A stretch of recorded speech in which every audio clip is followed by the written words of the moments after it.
Hello friends, welcome back to my channel. ఈరోజు మన ఛానల్లో రాఖీ పండుగ స్పెషల్గా అప్పటికప్పుడు నిమిషాల్లో ఈ స్వీట్ని అయితే ప్రిపేర్ చేసుకోవచ్చండి. హెల్త్కి కూడా చాలా మంచిది. కప్పు గోధుమ పిండి ఇంకా బెల్లంతో ఈ స్వీట్ని అయితే ప్రిపేర్ చేసుకోవచ్చు. బయట మార్కెట్లో వందలు పెట్టి స్వీట్స్ కొనే పని లేకుండా ఇన్స్టెంట్గా హెల్తీగా ఇలా స్వీట్ చేసి పెట్టండి. మీరు రాఖీ కట్టిన మీ అన్నీ అయితే ఫిదా అయిపోతారు. మరి ఏమాత్రం లేట్ చేయకుండా ఇక రెసిపీ విధానంలోకి వెళ్ళిపోదాము. రెసిపీలోకి వెళ్ళే ముందు వీడియోకి ఒక చిన్న లైక్ అయితే ఇచ్చేయండి ఫ్రెండ్స్. ఇక వీడియోలోకి వెళ్ళిపోదాము. దానికోసం నేను ఇక్కడ ముందుగా స్టవ్ వెలిగించి ఒక పాన్ పెట్టుకుంటున్నాను.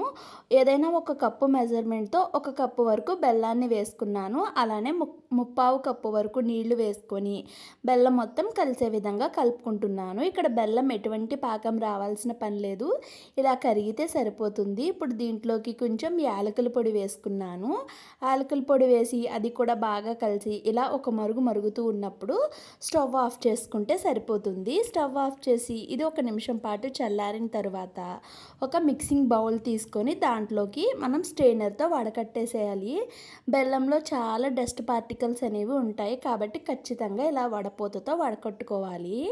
ఇప్పుడు దీంట్లోకి మనం ఒక 2-3 టేబుల్ స్పూన్ల వరకు ఈ బెల్లం సిరప్ని అయితే తీసి పక్కన పెడుతున్నాను. దీన్ని ఏం చేయాలి అనేది నేను లాస్ట్లో చెప్తాను. ఇప్పుడు మనం ఒక కప్పు వరకు బెల్లం తీసుకున్నాం కాబట్టి ఒక కప్పు వరకు గోధుమ పిండి తీసుకొని ఇలా స్పూన్తో కానీ లేదు అనుకుంటే విస్కర్తో కానీ మొత్తం కలిసే విధంగా కలిపేసుకోవాలి. ఇక్కడ పిండి కన్సిస్టెన్సీ అనేది కాస్త గట్టిగా ఉంటుంది. ఇప్పుడు దీంట్లోకి కాచి చల్లార్చిన పాలని కొంచెం వేసుకుంటూ మనం బ్యాటర్ని కాస్త లూజ్గా మనకి దోశ బ్యాటర్ ఎలా అయితే ఉంటుందో అలా కలిపేసుకోవాలి.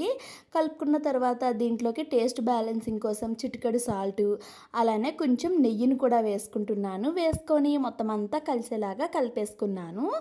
మొత్తం అంతా కలిసిన తర్వాత ఇలా గుట్ట గరిటెతో మనం ఇవి వేసుకునేటప్పుడు మనకి అవి చుక్క ఆయిల్లో పడి ఆయిల్ అంతా కూడా పాడైపోతుందండి. అలా పాడవకుండా ఉండాలంటే మనం వేళ్ళతో ఇలా శుభ్రంగా క్లీన్ చేసుకొని అప్పుడు మనం ఆయిల్లో వేసుకుంటే చాలా చక్కగా వస్తాయి. ఈ టిప్ని అయితే ఖచ్చితంగా ఫాలో అవ్వండి. ఇప్పుడు స్టవ్ వెలిగించి డీప్ ఫ్రైకి ఆయిల్ పెట్టుకున్నాను. ఆయిల్ కాస్త హీట్ అయిన తర్వాత మనం ముందుగా కలుపుకున్న ఈ పిండిని అయితే ఆయిల్లో వేసుకోవాలి. ఆయిల్లో వేసుకొని ఒక సైడ్ మంచి కలర్ వచ్చే వరకు కాల్చుకోవాలి. మీరు కావాలి అనుకుంటే ఇలాగ ఆయిల్ వేసుకుంటే చక్కగా పొంగుతుంది, వద్దు అనుకుంటే అలా ఆయిల్ని వేసుకోకండి. చూడండి, రెండు సైడ్స్ కూడా మంచి గోల్డెన్ కలర్ అయితే వస్తుంది కదా. ఇక దీన్ని ఆయిల్లోంచి తీసేసుకుంటున్నాను. ఫస్ట్ వేసింది మీరు గమనించినట్టయితే కాస్త మందంగా వచ్చింది కదండి, కాబట్టి పిండి అయితే కాస్త గట్టిగా ఉందని నేను ఇంకొంచెం పాలైతే వేసి దీన్ని వేసాను. ఇది చక్కగా పల్చగా వచ్చింది. అలానే మనకి కొంచెం పెద్ద సైజులో కూడా వచ్చింది. ఇలా వచ్చిన దాన్ని రెండు సైడ్స్ మంచి కలర్ వచ్చేలాగా ఫ్రై చేసేసి ఆయిల్లో నుంచి పక్కకు తీసేసుకున్నాను.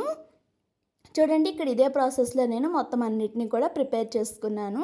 అస్సలు నూనె పీల్చుకోవు. ఒకవేళ మీరు కావాలి అనుకుంటే అలానే తినేయచ్చు, లేదు అనుకుంటే ఇంకొంచెం బ్రైట్గా కనిపించడానికి ఇంకాస్త స్వీట్గా ఉండటం కోసం ముందుగా మనం బెల్లం పాకాన్ని అయితే పక్కన పెట్టుకున్నాం కదా, దానిని ఇలా ఒక సైడ్ అప్లై చేసుకోవాలి. మీరు కావాలి అనుకుంటే ఒక సైడ్ అప్లై చేసుకోండి, లేదు అంటే రెండు సైడ్స్ అప్లై చేసుకోండి. Ready to eat. Thanks for watching. చాలా బాగుంటాయి, ట్రై